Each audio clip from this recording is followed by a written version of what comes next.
Maswerteng tanghali po mga ka-STL. Narito na po ang resulta ng STL Pangasinan para sa araw na to, first draw November 11, 2024. Araw ng Lunes. Naway ang mga natayaan nyo pong mga numero kanina ay manalo nawa ngayong tanghaling ito, 12 PM. Kaya kunin nyo na po ang inyong mga tickets. Narito na po ang resulta.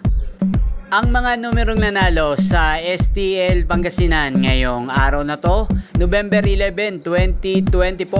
First draw result, 12 PM, 10 at 26 in exact order. Sa lahat po ng tumaya kanina para sa first draw ng 10 at 26, congrats po sa inyo. Panalo po kayo. Again, 10 at 26.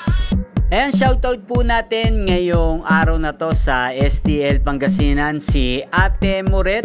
Ate Moret, shoutout po sa iyo. Naway nasa maayos kang kalagayan at naway ang mga tinataya mong mga numero sa STL Pangasinan ay manalo na sana ngayong araw na to.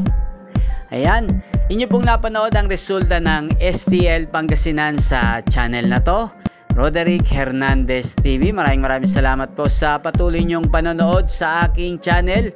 Huwag pong kalimutang mag-subscribe. Magkita-kita pong muli tayo mamayang alas 5 ng hapon dito lang sa channel na to, Roderick Hernandez TV. Thank you for watching.